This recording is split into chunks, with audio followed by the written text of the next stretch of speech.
I'm going to tell you my story about Jamaica. I've been to Jamaica once in my life, and I will never go there again. So I had some business in Jamaica. I was put in a very nice hotel. When you get to the hotel, they say, we have restaurants, we have clubs, we have everything inside the hotel. Don't leave the hotel. We have everything you want here. And it was fine for the first couple days, but after a while of seeing fat Americans overindulge on the buffet and go into this club, which was garbage, as I'm sure you can imagine, you get pissed off with sitting in the fucking golden prison and you decide to go and explore for yourself. So I said, fuck it. I'm in Jamaica. I want to go find some actual Jamaican fun. I know some Jamaican brothers in London. They're a little bit crazy, and I know Jamaica's a dangerous place, but whatever. I'm a dangerous guy. A bullet probably wouldn't kill me. 5 might, but I can take 1. So I decided to go out exploring in Jamaica. So I go up to the reception and say, I need a taxi. I'm going to do my Jamaican accent. She goes, I can't do it. I'm smiling. She goes, what do you need a taxi for? I said, I'm going to go out and look around Jamaica. She goes, no, don't do that. Stay in the hotel. We have bar in the hotel. I was like, no. So she wouldn't give me a taxi. So I was like, fuck you then. Reception literally wouldn't order me a taxi. So I walk out the hotel, down the long road, all the way out to the main road, thinking I'll find my own fucking taxi. See a taxi. I wave. Dude stops. I say, bro, I want to go have some fun. He goes, get in the car, man. I'll show you around the island. We have fun. I was like, all right, cool. So I get in the car. He says, what's your name? I said, Andrew. And I go, you? And he goes, Grim. I said, Grim? He goes, yeah, Grim Reaper. And started laughing. And I was just like, ha, yeah, all right, Grim Reaper. This is a warning. When a dude tells you his name's Grim Reaper, you should get out the fucking car. But me being my arrogant jackass self, I'm like, all right, Grim, cool. So we're driving. Anyway, Grim's accent was so thick. He had that Jamaican accent, and he spoke in that patois. It was so thick, I couldn't understand the guy. He had this music on, this hard Vibes Cartel, like loud music, and he's talking shit, and I have no idea what he's saying. So he's saying, where do you want to go? And I'm like, bro, I want to party. He's like, what kind of party? You like girls? And I know from being in all these countries, I've been to 72 countries, taxi drivers say, do you like girls? And when you say yes, they take you to strip clubs to get commission. But I also know Jamaica's super homophobic. So I can't say, no, I don't like girls. And I also don't want to go to a fucking Jamaican strip club. So I'm like, yeah, I like girls, but I don't want to go to a strip club. I want to go find some normal girls. I didn't actually care about girls. I'm not really looking to fuck a Jamaican chick. I just wanted to look around a bit. But you can't say to a Jamaican guy, I don't like girls. You can get shot in the head. So I'm like, yeah, I like girls, but I don't want to go to a strip club. Anyway, so he starts ranting off. Talking. And he was driving like a fucking idiot. So I'm focusing on the road thinking, maybe I'm going to have to grab the wheel or some shit. This motherfucker's about to kill me. Talking shit. And when he finishes, he pulls out about 5,000 American from his fucking pocket, one of those pockets on his shirt. And he goes, you like that? I have no idea to this day what he said. He must have talked for about 2 minutes. And he pulled out the money and goes, you like that? I like money. So I was like, yeah, I like that. He goes, I party with you all night. I was like, okay, fine. So by saying, yeah, I like that, I agree Grim's going to come party with me. So he pulls up at this club. The best club in Jamaica, blah, blah, blah, blah. We go in there. I am mixed race. I may as well have been Ed Sheeran up in this motherfucker. It was black. I'm not being racist. I'm saying it was black. The music was black. The lights were low. You couldn't see nobody's face. It was just black. Everyone in there probably had a gun.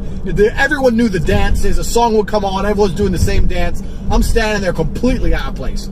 I walk in there, and within precisely 7 seconds, I want to go.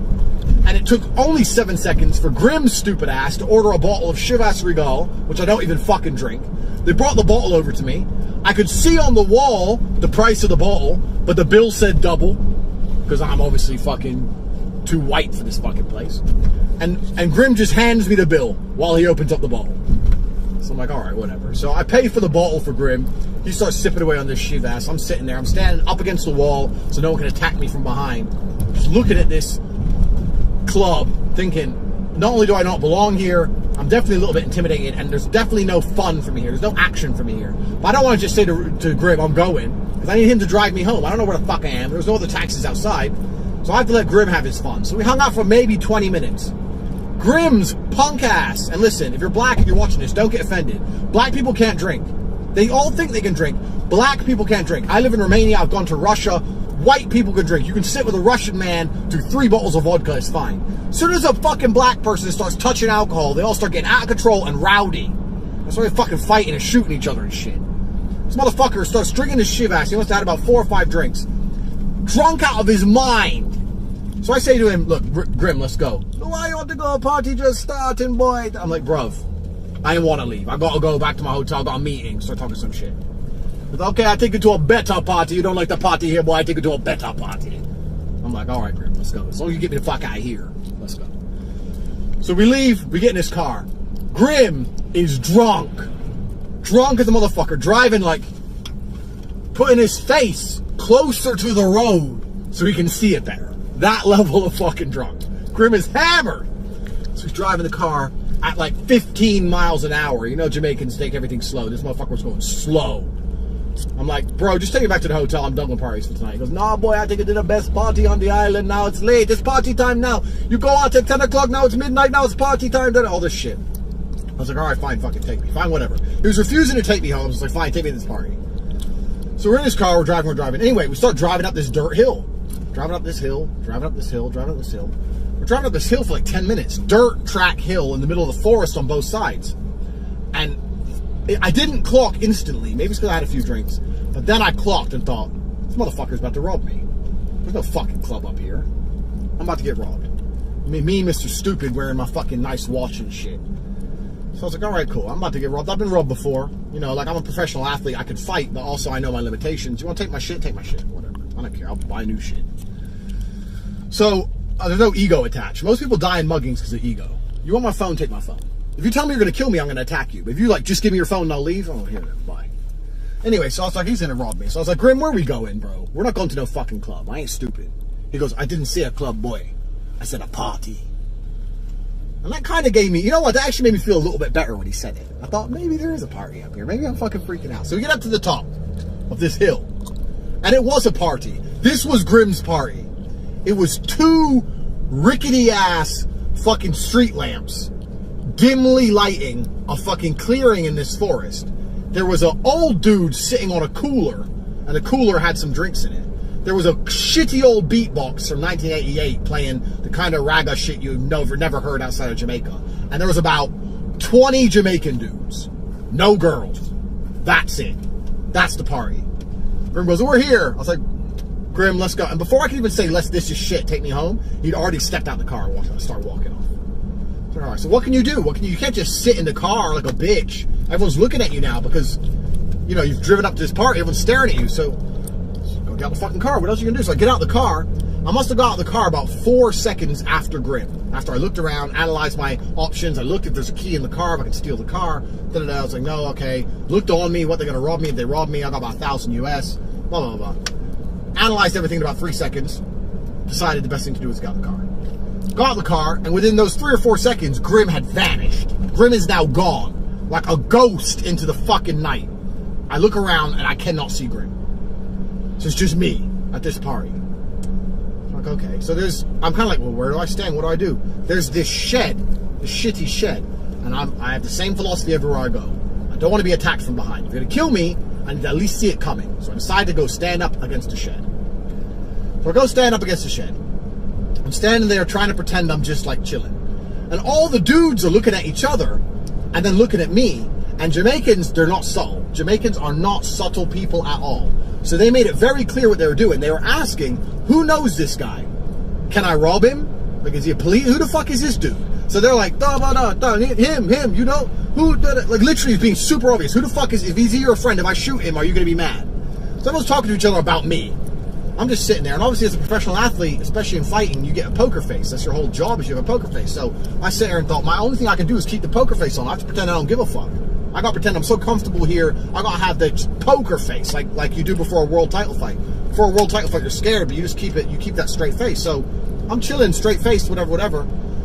Anyway, there's these 2 dudes, the 2 biggest guys.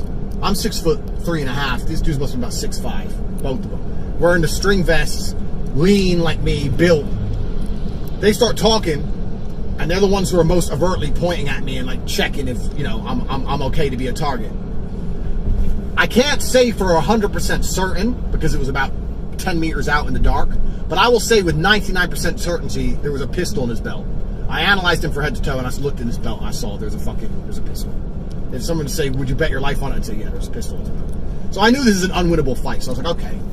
My plan is this. while I was looking at his belt and the pistol, someone started walking down the hill. So I said to myself, next time someone starts walking down the hill, I'm just going to walk with that person and pretend I know that person. And if I can convince that one person not to kill me, then that lowers my odds. Instead of having to convince everyone not to kill me, I was convinced one guy to not kill me. So next time someone leaves, I'm walking down the hill. These two dudes are about to fucking attack me. Anyway, I'm literally looking at the hill and thinking that's my plan. And I hear, yo, and I turn to the side, it's fucking Grim. And he stinks of weed. Stinking of weed out of his fucking mind. He goes to me, you having fun, boy? I was like, no. I said, it's all right. I didn't say no. I thought no. I said, it's all right, man. I need to get back. I got people waiting for me. That's what I said. You know, the typical basic tricks, you know. He goes, you want the taxi home? I was like, yeah. He goes, $1,000. It's like 1,000 what? Jamaican? Remember, I paid this guy 10 Jamaican dollars. That's what, like $3 to get this far. He goes, no, 1,000 American dollar. I leave you here with my boys. So it was all a big setup from the beginning. I said, my friend, I've got about $700 on me. I spent the rest on your fucking Shivas. He goes, I'll tell you what. I take you home for $700. I wait outside. You bring me the other 300, or you never make it off Jamaica. I look him in the eyes. I said, Grim, you motherfucker. I said, you know what? Deal. We get back in the car. It wasn't even animosity. We get back in the car. It was like, men understand the reality of the world. I can't be mad at Grim. Grim does what Grim does. I walked into it. I get back in the car. He goes to me, now, he goes, the party not finished for me, boy. Starts putting music on. He's my friend again. Everything's fine. Get back to the hotel. And I thought, okay, I'm at the hotel now. I can not pay him. I can fucking call the police. I can be a little bitch.